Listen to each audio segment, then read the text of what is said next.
pimpinan KPK baru ini yang milihin Jokowi loh. Ya. Makanya salah satu yang harus dilakukan. Iya kan? Panselnya kan panselnya Pak Jokowi. Terus 10 nama dikirim ke DPR. Pas Prabowo belum dilantik.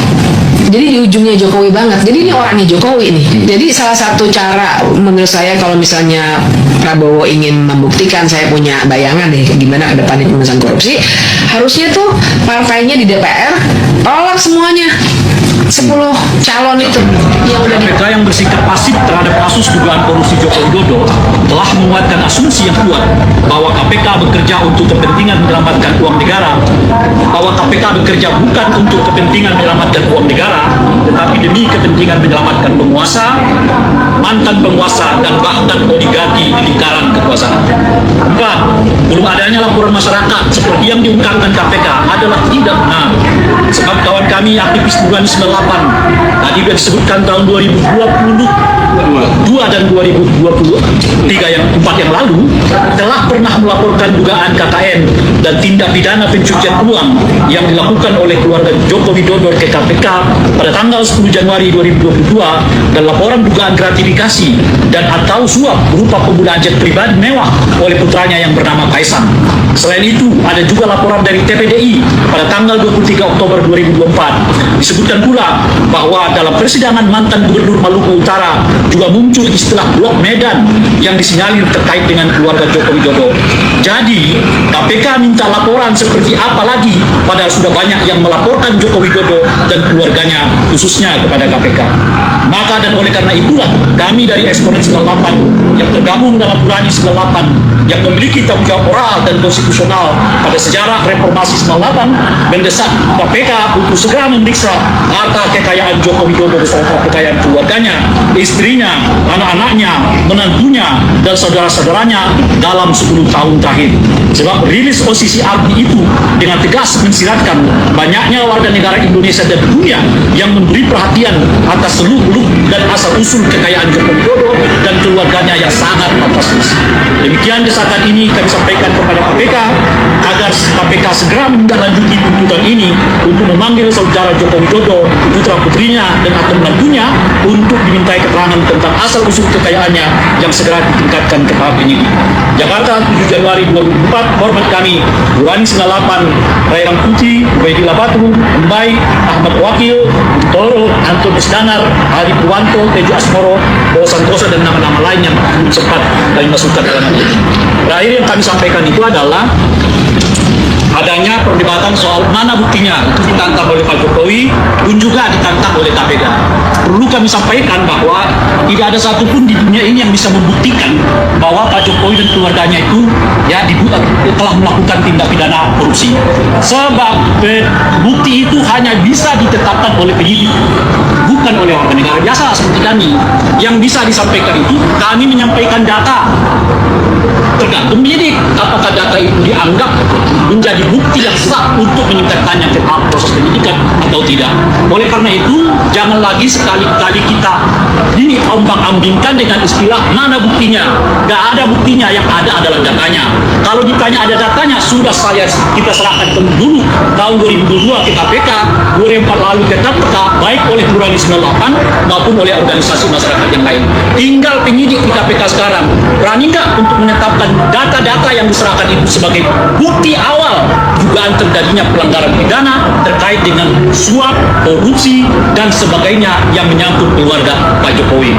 Sehingga dengan begitu terang benderang sekarang, jangan orang lagi diombang-ambingkan dengan dalih mana bukti. Nggak ada bukti, yang ada data, dan data itu telah kami serahkan. Tinggal penyidik sekarang yang memiliki kewenangan untuk menentukan apakah data itu cukup untuk dinyatakan menindaklanjuti dalam proses hukum. Itu yang terakhir dari kami. Terima kasih, dan terima kasih juga kami sampaikan kepada seluruh kawan-kawan media yang berkenan menghadir ini. Ini semacam tantangan kepada KPK. Kalau kepada orang. Halo semuanya, selamat datang kembali di saluran saya. Saya tahu berblog. Saya tahu belakangan ini satu judul berita membuat seluruh media sosial bergemuruh, menjadi pembincangan hangat di warung kopi, grup percakapan, hingga forum berita. Tepatnya dari video yang kita bahas hari ini. Jack ketahuan mampus, KPK buka suara dibungkam, tutup mulut KPK periksa bunker Jokowi terkejut. Video ini diunggah oleh akun Menyala News baru 1 hari lalu, sudah ditonton ribuan kali, puluhan komentar. Bertentangan percaya sebagian ragu, sebagian lagi bertanya, apakah ini nyata? Sebagai kreator yang bertanggung jawab, hari ini kita tidak hanya sekedar membaca judul atau ikut emosi. Kita bedah pelan-pelan mendalam selama 100 menit penuh. Kita urai satu persatu istilahnya, telusuri asal-usul beritanya, bedakan mana informasi sahih dan mana sekedar klaim nasional. Siap, mari kita masuk. Mari kita bedah judulnya kata demi kata, karena setiap kata dipilih untuk membangun kesan kuat. Jack ketahuan mampus, menjelaskan bahwa seorang yang dikenal dengan mana panggilan atau julukan Jack akhirnya terungkap segala rahasianya, tertangkap basah atau terbukti keterlibatannya dalam masalah besar. Kita mampus di sini bermakna konsekuensi yang tidak bisa dielakkan lagi. KPK buka suara dibungkam, tutup mulut. Ini poin kunci kedua. Ada dugaan bahwa Komisi Pemberantasan Korupsi selama ini dibatasi, ditekan, atau tidak bebas berbicara, bertindak, namun akhirnya saat ini berani menyampaikan apa yang sebenarnya terjadi. KPK periksa bunker Jokowi terkejut.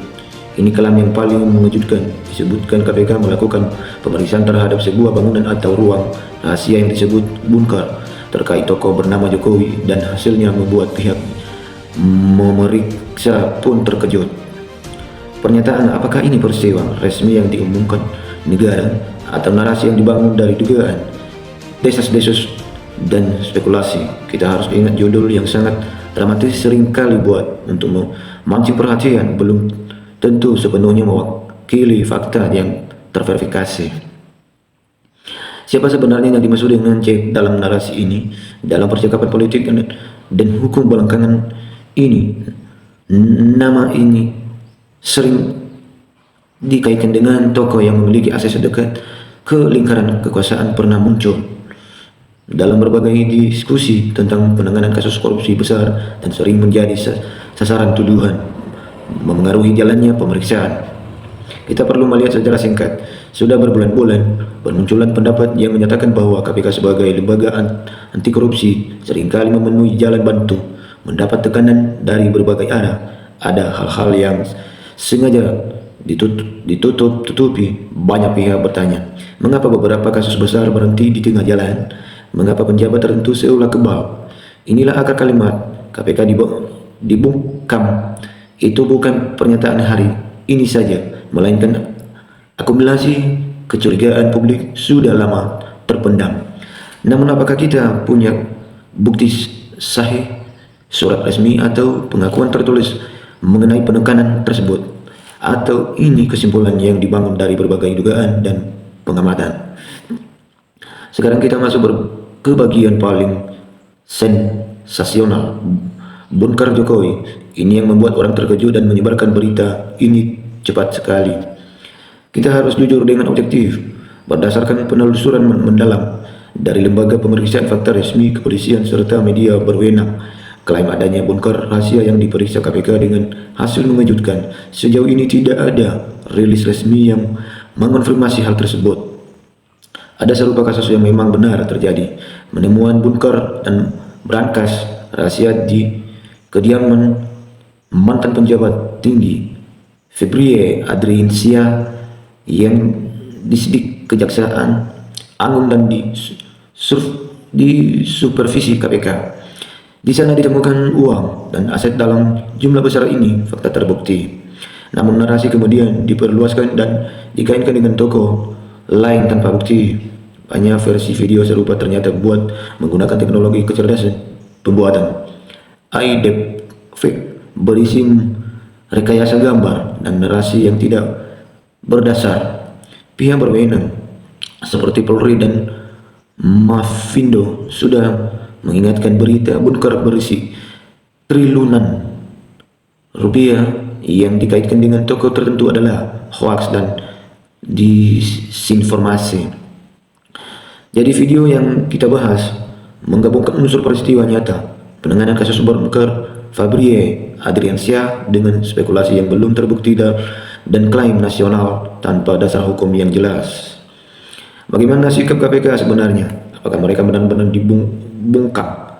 Dari pernyataan resmi, KPK tetap melaksanakan tugas supervisi dan pengawasan kasus besar, bekerja sama dengan Kejagung dan Polri secara terstruktur. Jika ada kendala saluran resminya dilaporkan melalui mekanisme hukum dan parlemen, bukan melalui narasi viral dan tersumber. KPK tidak pernah mengeluarkan siaran pers yang menyatakan baru berani buka suara setelah dibungkam lama atau menemukan bunker rahasia Jokowi yang mengejutkan.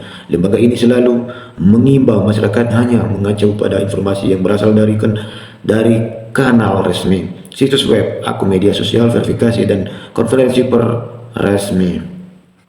Hal yang perlu kita pahami, jika benar ada temuan luar biasa, aparat hukum pasti akan mengumumkannya secara terbuka dan sah, bukan hanya lewat judul video nasional tanpa bukti tertulis. Kenapa konten seperti ini sangat cepat menyebar?